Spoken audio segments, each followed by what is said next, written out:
ሰው በእምነት ብቻ ነው የሚጸድቀው ወይንስ በስራም ጭምር ነው? ያ ሰው በእምነት ነው የሚጸድቀው። ምክንያቱም እንደኔ ይኸውልህ እኔ መጽሐፍ ቅዱስ እንደተማርኩት እኔ መጽሐፍ ቅዱስን እንደምረዳው ወይ በእምነት ወይንስ በእምነት ብቻ? ብቻን ተውሻት እኮ የእናንተው ትምህርት ናት። በእምነት ብቻ ነው ሰው የሚጸድቀው፣ ትቼው አይደለም። እሺ እንደዛ ከሆነ የያዕቆብ ምዕራፍ 2 ቁጥር 24 ላይ ሰው በእምነት ብቻ ሳይሆን በስራ እንዲጸድቅ ታያላችሁ። ለምን? እሱ ስራ የሰው ልጆች ድነው ከተቀበሉት መንፈስ አንጻር የሚሰሩት በጎ ስራ ጽድቅ ነው ወይስ አይደለም? ጽድቅ አይደለም። ያ ፍሬ ነው፣ የህይወት ፍሬ ነው። ጽድቅ አይደለም ሰው ማለት ነው። ይህንን በደንብ እርግጠኛ መሆን ያለብን ነገር እኛ ስራችን የሚያጸድቀን ቢሆን ኖሮ ክርስቶስ ለምን ይመጣል ምድር ላይ? የኔ ሀሳብ ይሄ ነው። ክርስቶስ ከመምጣቱ በፊት የምንሰራውን ስራ አይደለም እያወራን ያለን፣ እሱን አይደለም የጽድቅ ስራ ብለን የምንቆጥረው። እንደዛማ ከሆነ መምጣት አይጠበቅበትም። ሰርተን ምንጸድቅ ከሆነ እኛ እያወራን ያለነው ክርስቶስ ኢየሱስ መጥቶ ሞቶ ተነስቶ ሄዶ በክርስቶስ ኢየሱስ አምነን ተጠምቀን የጌታን ስጋና ደም ተቀብለን ያለ ስራችን የእግዚአብሔር ልጅ ከሆን በኋላ ስለምንኖረው ክርስትና ህይወት ስለ እሱ ነው እያወራን ያለ ነው። እሱ ህይወት የጽድቅ ህይወት ነው ወይንስ አይደለም? ፍሬው በእኔ ሆኖ ፍሬ የማያፈራው ቅርንጫፍ ሁሉ ወደ እሳት ይጣላል ይላል። ያ ፍሬ የሚያፈሩት ውስጥ ወዴት ይገባል? ፍሬ የሚያፈሩትማ እያልኩ ያለሁት እኮ ማለት ነው። ስማኝ፣ ይገባሉ። የማያፈሩት ወደ እሳት ከተጣሉ ፍሬ የሚያፈሩት ወዴት ነው የሚገቡት? የሚያፈሩት ኦልሬዲ ይኸውልህ፣ አንተ በክርስቶስ አምነህ ስትጸድቅ የት እንደምትይ አንተ አሁን ስታፈራ አክሊል ነው የምታገኘው። ይኸውልህ ዲፍረንስ እኮ ይሄ ነው። ፍሬ የሚያፈሩት ወዴት ነው የሚገቡት? አብርሃም ልክ ራእይ ካየ በኋላ ነው አይደል? ራእይ ሳይሆን ህልም ካየ በኋላ ነው አብርሃም አመነ፣ እምነቱን ጽድቅ ሆኖ ተቆጠረለት የሚለው መጽሐፍ ቅዱስ አይደለም። እስቲ አንዴ ጥያቄውን ደግመህ ንገረኝ። ይቅርታ። ሰው በእምነት ብቻ ነው የሚጸድቀው ወይስ በስራም ነው? ሰው በእምነት ነው የሚጸድቀው። በእምነት ሳይሆን በእምነት ብቻ። ሰው በእምነት ብቻ ነው የሚጸድቀው ወይንስ በስራም ጭምር ነው? ያ ሰው በእምነት ነው የሚጸድቀው። ምክንያቱም እንደኔ ይኸውልህ እኔ መጽሐፍ ቅዱስ እንደተማርኩት እኔ መጽሐፍ ቅዱስን እንደምረዳው ወይ በእምነት ወይንስ በእምነት ብቻ? ብቻን ተውሻት እኮ የእናንተው ትምህርት ናት። በእምነት ብቻ ነው ሰው የሚጸድቀው፣ ትቼው አይደለም። እሺ እንደዛ ከሆነ የያዕቆብ ምዕራፍ 2 ቁጥር 24 ላይ ሰው በእምነት ብቻ ሳይሆን በስራ እንዲጸድቅ ታያላችሁ ለምን አለ?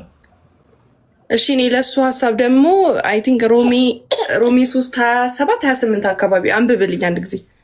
ይሄኛው ክፍል ምን ማለት ነው? ወደዛ ከመሄድሽ በፊት ሰው በእምነት ብቻ ሳይሆን በስራ እንዲጸድቅ ታያላችሁ የሚለው ይሄ መጽሐፍ አንድም ጴንጤ ሲያስረዳው ይቻል አቅም ቃል በቃል ይህን መስመር ይዞ ምን ማለት ነው? በእምነት ብቻ ሳይሆን በስራ እንዲጸድቅ ታያላችሁ ማለት ምን ማለት ነው? ምን ማለት ነው? ምን አልከኝ? ያዕቆብ ስንት ነው ያልከኝ? ይቅርታ። ያዕቆብ ምዕራፍ 2 ቁጥር 24 ላይ ሰው በእምነት ብቻ ሳይሆን በስራ እንዲጸድቅ ታያላችሁ ይላል ቃል በቃል ምን ማለት ነው? እንደዛ ማለት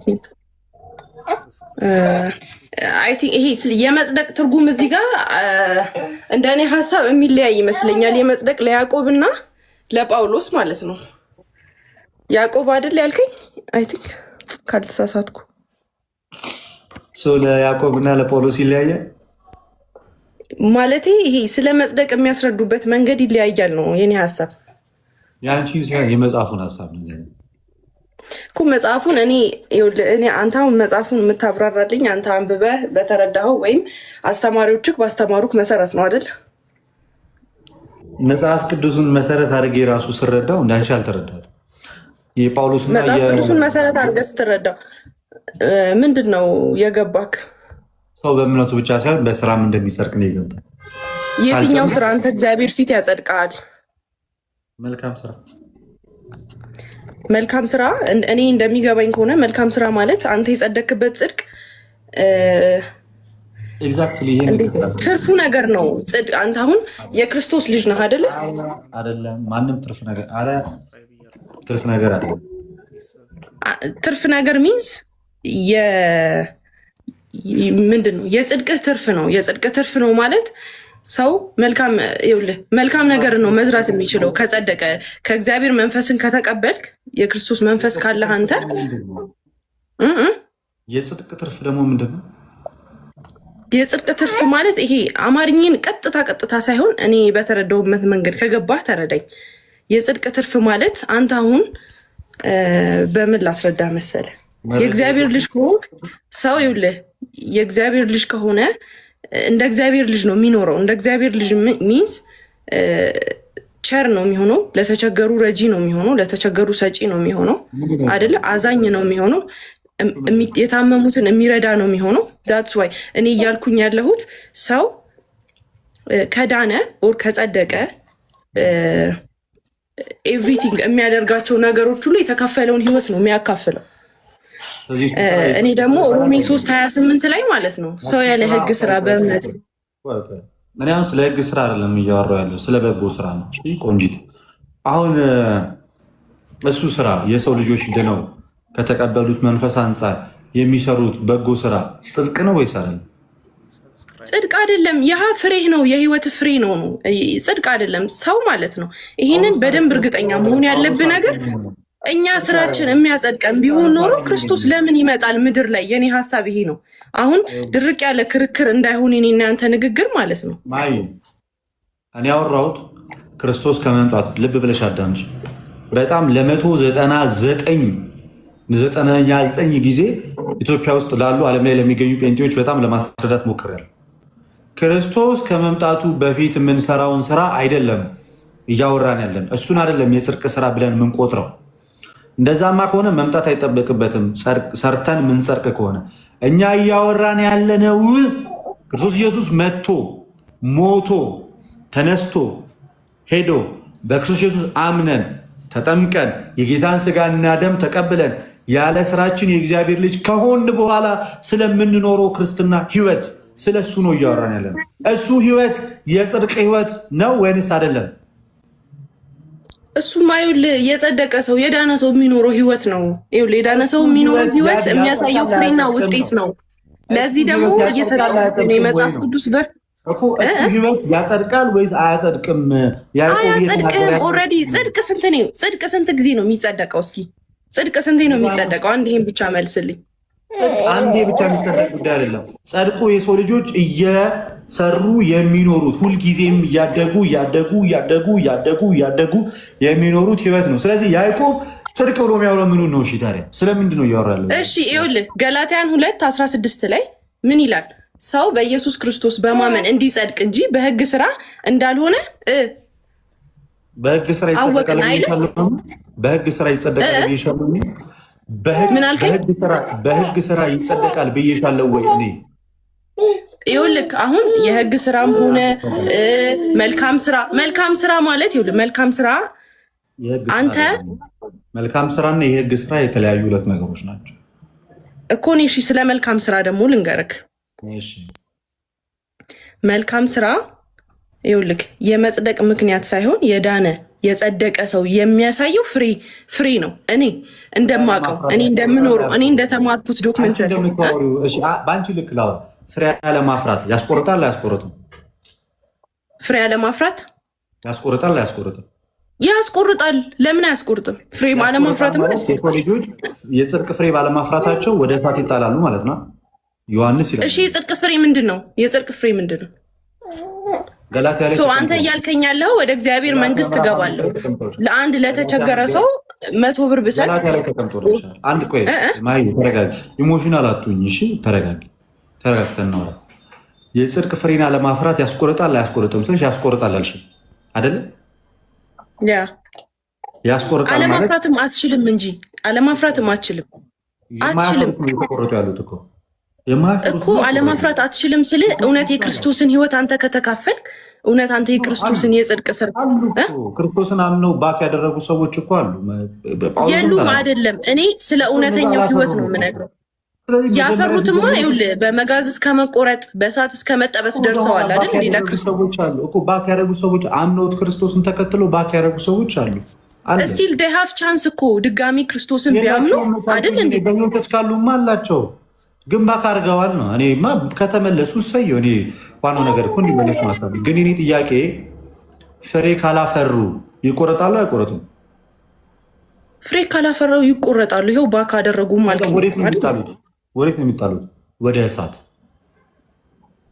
ኢፍ ዴይ አር ከሞቱ ነው ወደ እሳት።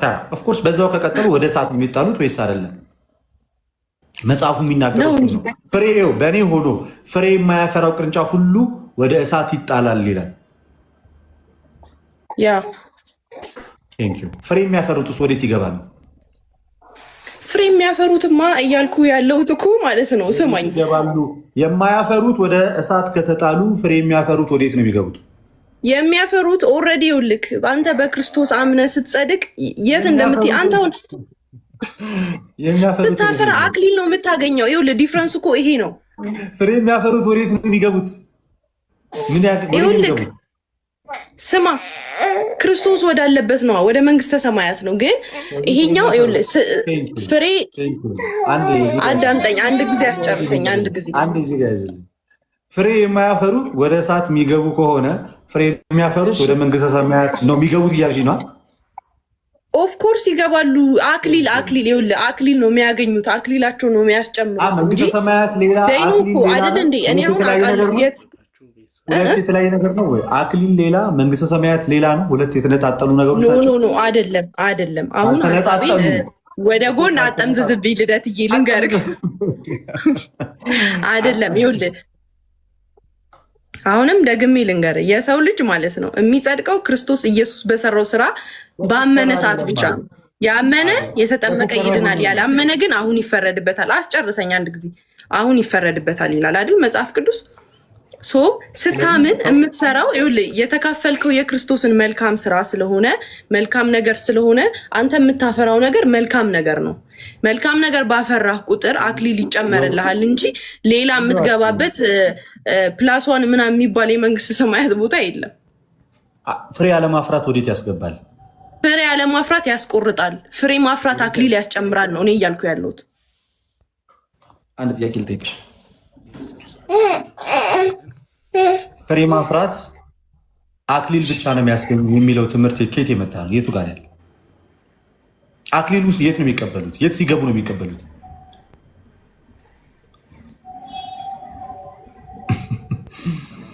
ማይ ፌንጤ ፒፕል ፕሊዝ ሪድ ዘ ባይብል። ትንሽ ገለጥ አድርጓትና በተቻላችሁ አቅም ግለጡት መጽሐፍ ቅዱስንና ስለ መዳን ምን እንደሚናገር አንብቡት። በቃ በተወሰነ መንገድ እየገለጣችሁት።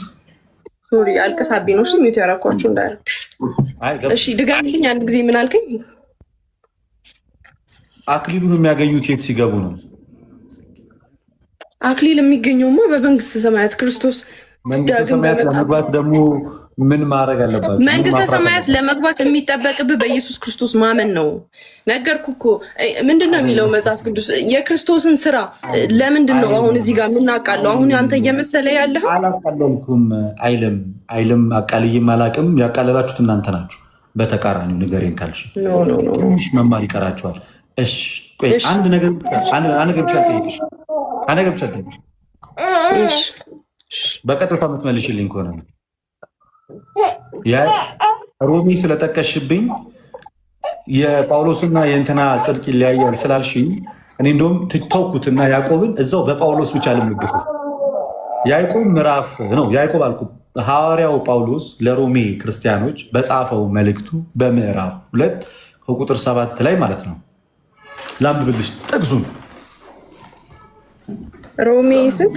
አሁን ባይብል አልያዝኩም ይቅርታ። ግን እሺ የ1987 መጽሐፍ ቅዱስ ነው ማነብልሽ። ሮሜ ስንት ነው? ሮሜ ምዕራፍ 2 ቁጥር 6 እስከ 7 ድረስ ያለውን የእግዚአብሔርን ቃል አብረን እናነበዋለን። መቼስ አላምህም አትይኝም አይደለ? ሳነብ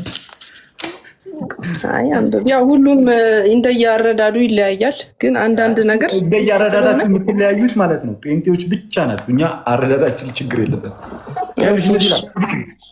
እንዲህ ይላል እርሱ ለእያንዳንዱ እንደ ስራው ያስረክበዋል። እርሱ ለእያንዳንዱ እንደምኑ ያስረክበዋል? እንደ ስራው እርሱ ለእያንዳንዱ ለስራ ያስረክበው። በበጎ ስራ በመጽናት ምስጋናና ክብርን የማይጠፋንም ሕይወት ለሚፈልጉ የዘላለም ሕይወት ይሰጣቸዋል ይላል። በምን የሚጸኑት ናቸው የዘላለም ሕይወት የሚሰጣቸው? ማይ ድገምልኝ አንድ ጊዜ ይቅርታ። እርሱ ለእያንዳንዱ እንደ ስራ ያስረክበዋል። ማንን ያስረክበው እንደ ስራ? ኢየሱስ ነው። ተረካቢዎቹ እነማንን? ክርስቲያኖች። ጎበዝ። እሺ፣ በበጎ ስራ ልብ ብለሽ አዳምጪ። በበጎ ስራ በመጽናት ምስጋናና ክብርን የማይጠፋንም ሕይወት ለሚፈልጉ የዘላለም ሕይወት ይሰጣቸዋል ይላል። በምን የሚጸኑት ናቸው የዘላለም ሕይወት የሚሰጣቸው? ማይ በበጎ ስራ። ስለዚህ በሰው በበጎ ስራ ሲጸና የዘላለም ሕይወት ይሰጠዋል አይሰጠው?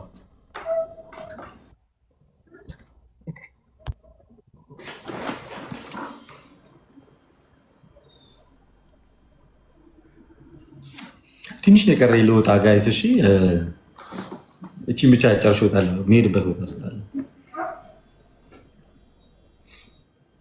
ማሂ ልጇ እያለቀሰባት ነው። ለዛ ይመስለኛል።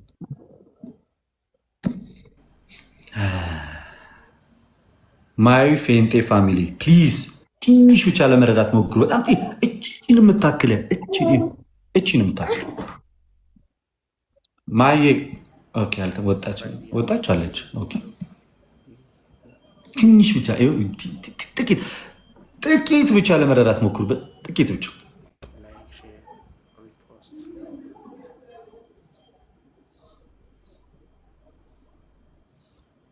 ሮሜ ምዕራፍ 2 ቁጥር 6 እስከ 7 ድረስ አብዛኛው ፕሮቴስታንት የሚጠቅሰው እሺ ተመለሽ፣ ችግር የለም። እኔ እስከዛ ሌላ ነገር አወራለሁ። አብዛኛው ፕሮቴስታንት የሚጠቅሰው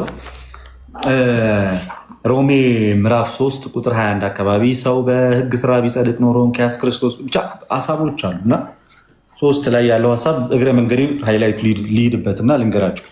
ሮሜ ምዕራፍ 3 ቁጥር አሁን ግን እንዲህ ይላል ቁጥር 21 ላይ አሁን ግን በሕግና በነቢያት የተመሰከረለት የእግዚአብሔር ጽድቅ ያለ ሕግ ተገልጧል። እርሱ ለሚያምኑ ሁሉ የሆነ በኢየሱስ ክርስቶስ በማመን የሚገኘው የእግዚአብሔር ጽድቅ ነው። ልዩነት የለምና ሁሉ ኃጢአትን ሰርተዋል፣ የእግዚአብሔርን ክብር ጎሏቸዋል። በኢየሱስ ክርስቶስ በሆነው ቤዛነት በኩል እንዲያው በጸጋው ይጸድቃሉ። እርሱንም እግዚአብሔር በእምነት የሚገኝ በደሙ የሆነ ማስተስረያ አድርጎ አቆመው። ይህም በፊት የተደረገውን ኃጢአት በእግዚአብሔር ችሎታ ስለመተው ጽድቁንም ያሳይ ዘንድ ነው። ራሱም ጻድቅ እንዲሆን በኢየሱስ የሚያምን እንዲጸድቅ አሁን በዚህ ዘመን ጽድቁን ያሳይ ዘንድ ነው። በፊት የነበረውን ኃጢአት ስለመሻር ነው ከተባለ በአንዱ በአዳም ምክንያት የመጣው በደል ብዙዎችን ስለወረሰና ሞት የሚባል ክፉ በሽታ ስለያዘን ሁላችንም ከሕግ በታች ሆነን ከጽድቅ በታች ሆነን ሞት በተባለ በሽታ ታመን የነበርነውን ሰዎች ክርስቶስ ኢየሱስ በሰራው ስራ እንዲያው በጸጋ ከዚያ ኃያል ሞት ወጥተን የእግዚአብሔር ልጆች ተብለናል። ያንን የእግዚአብሔር ልጅነትን ለማግኘት የመጣብንን ታላቁን ሞት ያለፍነው ክርስቶስ ኢየሱስ በሰራው ስራ ነው እንጂ በሕግ ስራ አይደለም፣ በመልካም ስራም አይደለም። ቤተክርስቲያን ለዛ ነው የመጀመሪያው ድህነት ወይንም ኢኒሻል ሳሊቬሽን ብላ የምትናገረው። የሰው ልጆች በአዳም ምክንያት የመጣባቸውን ሞት በራሳቸው ስራ በራሳቸው ትግል አልዳኑም። የዳኑት በምንድን ነው?